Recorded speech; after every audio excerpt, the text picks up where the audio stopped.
ನೀವಿಬ್ರು ಭದ್ರಾ ನದಿನೇ ದಾಟ್ದಂಗಾಯ್ತು. ಹತ್ರದಿಂದ ವೈಲ್ಡ್ ಅನಿಮಲ್ಸ್ ತೋರಿಸೋ ಪ್ಲಾನ್ ಏನಾದರೂ ಇದೆಯಾ ಅಂತ ನಿಮಗೆ?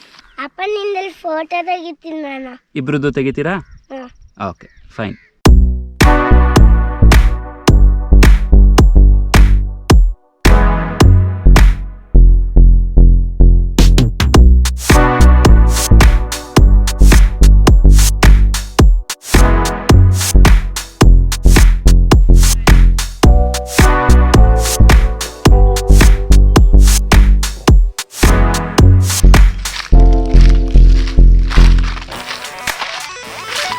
ಹಲೋ ಹಾಯ್ ನಮಸ್ಕಾರ. ನಮ್ಮ ಸುಪ್ರೇಶ್ ಶಶಿಕಾಂತ್ ಯೂಟ್ಯೂಬ್ ಚಾನಲ್ಗೆ ಮತ್ತೊಮ್ಮೆ ಸ್ವಾಗತ. ನಾವು ಪಾಸ್ಟ್ 1 ಇಯರಿಂದ ಶಿವಮೊಗ್ಗದಲ್ಲಿದ್ದೀವಿ. ಸೊ ಹಾಗಾಗಿ ಶಿವಮೊಗ್ಗ ಸುತ್ತಮುತ್ತ ಇರೋವಂಥ ಪ್ಲೇಸ್ಗಳನ್ನೇ ಸ್ವಲ್ಪ ಜಾಸ್ತಿ ಎಕ್ಸ್ಪ್ಲೋರ್ ಮಾಡ್ತಾ ಇದ್ದೀವಿ. ಶಿವಮೊಗ್ಗ ಅಂದ ತಕ್ಷಣ ಹೊಸನಗರ ಇರ್ಬೋದು, ತೀರ್ಥಹಳ್ಳಿ ಇರ್ಬೋದು, ಅಥವಾ ಸಾಗರ ಇರ್ಬೋದು, ಯಾವ ರೂಟಲ್ಲಿ ಹೋದರೂ ಒಳ್ಳೆ ಫಾರೆಸ್ಟ್ ಏರಿಯಾ ಸಿಗುತ್ತೆ. ಸೊ ಈಗ ನಾವು NR ಪುರ ರೋಡಲ್ಲಿ ಹೋಗ್ತಾ ಇದ್ದೀವಿ. ಇಲ್ಲಿ ಕೂಡ ಒಳ್ಳೆ ಫಾರೆಸ್ಟ್ ಏರಿಯಾ ಸಿಗುತ್ತೆ. ಉಂಬ್ಳೆ ಬೈಲು ಅಂತ ಒಂದು ಪ್ಲೇಸ್ ಇದೆ. ಆ ಪ್ಲೇಸಿಂದ ಸ್ವಲ್ಪ ಮುಂದೆ ಹೋಗಿ ಭದ್ರಾ ರಿಸರ್ವಾಯರ್ದು ಬ್ಯಾಕ್ ವಾಟರ್ ಬರುತ್ತೆ. ಅಲ್ಲೊಂದು ಪ್ಲೇಸ್ ತುಂಬ ಚೆನ್ನಾಗಿದೆ ಅಂತ ಹೇಳಿದ್ರು. ಸೊ ಹಾಗಾಗಿ ಅದನ್ನು ನೋಡ್ಕೊಂಬರೋಣ ಒಂದು ಡೇ ಟ್ರಿಪ್ಪಲ್ಲಿ ಅಂತ ಅಂದ್ಕೊಂಡು ಹೊರಟಿದ್ದೀವಿ. ಶುರು ಮಾಡುವಾಗ ಆಲ್ರೆಡಿ 12 ಗಂಟೆ ಆಗಿಬಿಟ್ಟಿತ್ತು. ಬಟ್ ಈ ಫಾರೆಸ್ಟ್ ಏರಿಯಾ ಮಧ್ಯೆಯಲ್ಲಿ ಹೋಗಬೇಕಾದ್ರೆ ಶಿವಮೊಗ್ಗ ಸುತ್ತಮುತ್ತ ತುಂಬಾ ಚೆನ್ನಾಗಿ ಅನಿಸುತ್ತೆ. ಶಿವಮೊಗ್ಗದಿಂದ ಒಂದು 23 to 24 ಕಿಲೋಮೀಟರ್ಸ್ ಆಗುತ್ತೆ ಉಂಬ್ಳೆ ಬೈಲು ಅಂತ ಇರೋವಂಥ ಪ್ಲೇಸ್. ಅಲ್ಲಿಂದ ಬ್ಯಾಕ್ ವಾಟರ್ಸ್ಗೆ ಸ್ವಲ್ಪ ಡಿವಿಯೇಷನ್ ತೊಗೊಂಡು ಹೋಗಬೇಕು. ಹೆಂಗಿದೆ ಗೊತ್ತಿಲ್ಲ, ನೋಡೋಣ. ಡ್ರೈವಿಂಗ್ ಎಕ್ಸ್ಪೀರಿಯನ್ಸ್ ಇರ್ಬೋದು, ಅಥವಾ ಒಳಗಡೆ ಬ್ಯಾಕ್ ವಾಟರ್ಗೆ ಸ್ವಲ್ಪ ಮಡ್ ರೋಡ್ ಈ ಥರ ಎಲ್ಲ ಇದೆ ಅಂತ ಹೇಳಿದ್ರು. ನೋಡೋಣ ಹೆಂಗಿದೆ, ಎಕ್ಸ್ಪ್ಲೋರ್ ಮಾಡೋಣ.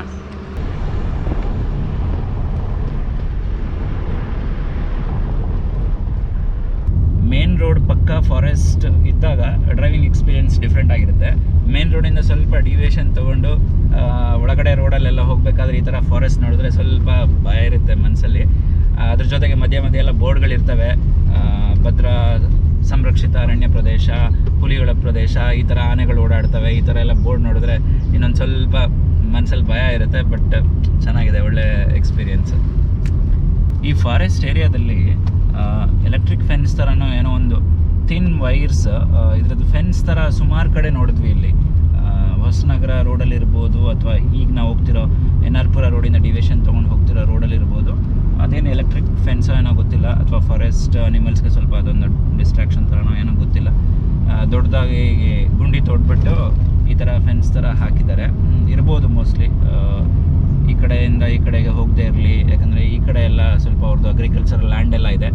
ಅದನ್ನು ಪ್ರಿವೆಂಟ್ ಮಾಡಬೇಕು, ಸುಮ್ಮನೆ ಕಾನ್ಫ್ಲಿಕ್ಟ್ ಆಗುತ್ತೆ ಅಂತ ಫಾರೆಸ್ಟ್ ಡಿಪಾರ್ಟ್ಮೆಂಟ್ ಅವ್ರು ಮಾಡಿರ್ಬೋದು.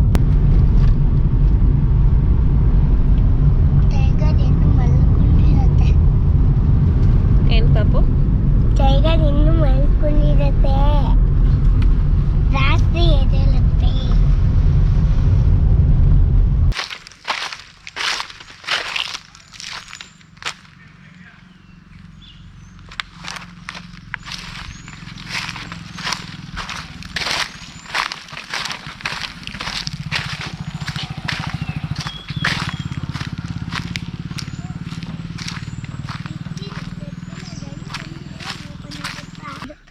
ಫಾರೆಸ್ಟ್ ಒಳಗಡೆ ಒಂದು ಚಿಕ್ಕ ದೇವಸ್ಥಾನ ಇದೆ.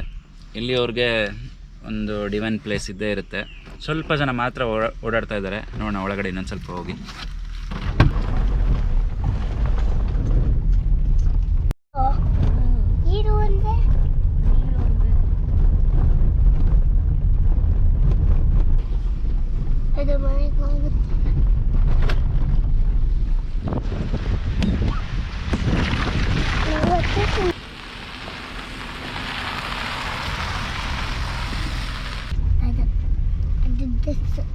ಇದು ಯಾವ ಹಳ್ಳಿ?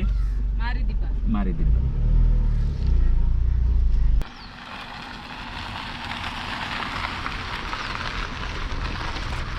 ಫಾರೆಸ್ಟ್ ಒಳಗಡೆ ಬಂದು ಮಾರಿದಿಬ್ಬ ಅಂತ ಇದೊಂದು ಹಳ್ಳಿ, ಅದ್ರ ಪಕ್ಕ ಬ್ಯಾಕ್ ವಾಟರ್ಸ್ದು ವ್ಯೂ ಕಾಣುತ್ತೆ. ಭಾಳನೇ ಬ್ಯೂಟಿಫುಲ್ ಆಗಿದೆ. ಬರುವಾಗ ಸ್ವಲ್ಪ ಮೋಸ್ಟ್ಲಿ ಸುಪ್ರಿಯಾ ಫೇಸಲ್ಲಿ ನೋಡ್ಬೋದು ಅನಿಸುತ್ತೆ, ಸ್ವಲ್ಪ ಎದುರ್ಕೊಂಡಿದ್ದಾಳೆ. ಫಾರೆಸ್ಟ್ ಒಳಗಡೆ ಎಲ್ಲ ರೋಡ್ ಇರಲಿಲ್ಲ.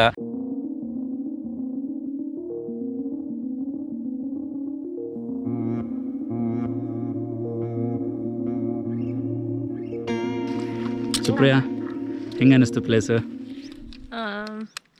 ಇನಿಷಿಯಲ್ ಬರೋ ಪಾತ ಏನಿತ್ತು ತುಂಬ ಅಂದರೆ ಲೈಕ್ ಫಾರೆಸ್ಟ್ ಇನ್ಸೈಡ್ ಬಂದಂಗೆ ಫೀಲ್ ಇತ್ತು. ನನಗಂತೂ ಇನಿಷಿಯಲಿ ಫುಲ್ ಭಯ ಆಗೋಗ್ಬಿಟ್ಟಿತ್ತು. ಎದ್ರುಕೊಂಡ್ಬಿಟ್ಟಿದ್ಲು ಸುಪ್ರಿಯಾ ಸ್ವಲ್ಪ.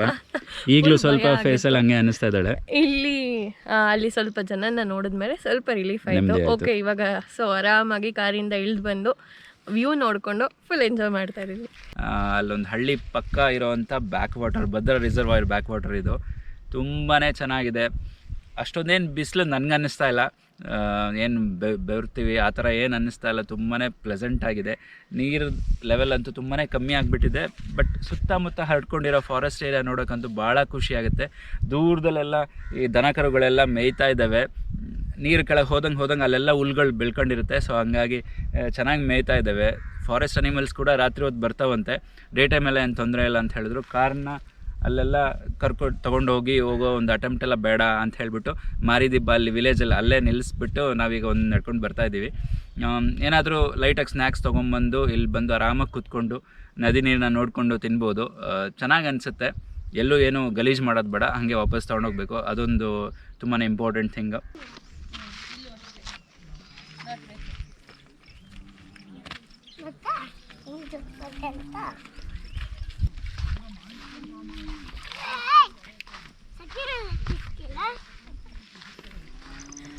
ನೀವಿಬ್ರು ಭದ್ರಾ ನದಿನೇ ದಾಟ್ದಂಗೆ ಆಯಿತು. ದಾಟ್ಸೋ ಅಷ್ಟು ಸಾಕಾಯ್ತು. ಆ ಮಣ್ಣು ನೋಡಿ ಸಗಣಿ ಮೇಲೆ ಕಾಲಿಡಿಸ್ತಿಲ್ಲ. ಹತ್ತಿರದಿಂದ ವೈಲ್ಡ್ ಅನಿಮಲ್ಸ್ ತೋರಿಸೋ ಪ್ಲ್ಯಾನ್ ಏನಾದರೂ ಇದೆಯಾ ಅಂತ ನಿಮಗೆ? ಪ್ಲ್ಯಾನ್ ಇದ್ರೂ ನಮ್ಗೆ ಅಷ್ಟು ಧೈರ್ಯ ಇಲ್ಲ. ದೂರದಲ್ಲೆಲ್ಲ ಹಕ್ಕಿಗಳ ಸೌಂಡ್ ಎಲ್ಲ ಕೇಳಿಸ್ತಾ ಇದೆ. ಒಂಥರ ಹಳ್ಳಿ ಲೈಫು ತುಂಬಾ ಚೆನ್ನಾಗಿ ಅನಿಸುತ್ತೆ. ಪಕ್ಕದಲ್ಲಿರೋ ಹಳ್ಳಿಯವರು ಅವ್ರಿಗೆ ದಿನ ಬೆಳಗ್ಗೆ ಇದು ನೋಡ್ತಿರ್ತಾರೆ. ಒಳ್ಳೆ ಪೀಸ್ಫುಲ್ ಆಗಿರುತ್ತೆ. ಸುತ್ತ ದನ ಕರುಗಳು ಮೇಯ್ತಾ ಇದ್ದಾವೆ. ಅದನ್ನ ನೋಡೋಕ್ಕಂತೂ ತುಂಬಾ ಚೆನ್ನಾಗಿ ಅನ್ನಿಸ್ತದೆ. ಬಟ್ ಅಲ್ಲಿ ಒಳಗಡೆ ಅಂತೂ ನನಗೆ ಲೈಟಾಗಂತೂ ಭಯ ಇದ್ದೇ ಎಲ್ಲಿ ಯಾವ ಕಾಡು ಪ್ರಾಣಿಗಳು ಬಂದ್ಬಿಡತ್ತೆ ಅಂತ. ಐ ವಿಶ್ ಯಾವ ಕಾಡು ಪ್ರಾಣಿಗಳು ಬರಬಾರ್ದು.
ಈ ಥರ ಪ್ಲೇಸಸ್ಗಳಲ್ಲಿ ನಮಗೆ ಸಿಗೋ ಅಂಥ ಫೀಲಿಂಗ್, ಆ ಖುಷಿ ಫೀಲಿಂಗು ಎಷ್ಟು ಅಂದರೆ ಲೈಕ್ ತುಂಬ ಕ್ರೌಡೆಡ್ ಇರೋ ಪ್ಲೇಸ್ಗಳಿಗೆ ಹೋದರೆ ಅಷ್ಟೊಂದು ಫೀಲ್ ಸಿಗಲ್ಲ ಅನಿಸುತ್ತೆ. ನಮ್ಮ ಎಕ್ಸ್ಪೆಕ್ಟೇಷನ್ಗಿಂತ ಜಾಸ್ತಿನೇ ಈ ಪ್ಲೇಸ್ ನಮ್ಗೆ ಇಷ್ಟ ಆಯಿತು. ತುಂಬಾ ಪ್ಲೆಸೆಂಟ್ ಆಗಿದೆ, ಹಾಗೆ ತುಂಬಾ ಖುಷಿ ಕೊಡ್ತಾ ಇದೆ. ವ್ಯೂ ಅಂತೂ ತುಂಬಾ ಚೆನ್ನಾಗಿದೆ. ಹೋಪ್ ನಿಮ್ಮೆಲ್ಲರಿಗೂ ಈ ವಿಡಿಯೋ ಇಷ್ಟ ಆಗಿದೆ ಅಂತ ಅಂದ್ಕೊಳ್ತೀವಿ. ಇಫ್ ಸೊ ಲೈಕ್ ಮಾಡಿ, ಶೇರ್ ಮಾಡಿ. ಹಾಗೆ ನೀವು ನಮ್ಮ ಚಾನಲ್ ಸಬ್ಸ್ಕ್ರೈಬ್ ಮಾಡಿಲ್ಲ ಅಂದರೆ ಚಾನಲ್ ಸಬ್ಸ್ಕ್ರೈಬ್ ಮಾಡಿ. ಹಾಗೆ ಬೆಲ್ ಐಕಾನ್ನ ಪ್ರೆಸ್ ಮಾಡೋದು ಮರಿಬೇಡಿ. ನಾನು ನೀರಿಗೆ ಕಲ್ಲಾಕ್ತೀನಿ. ಹಾಕೊಂತೆ ಅಲ್ಲಿ ಹೋಗ್ತಾ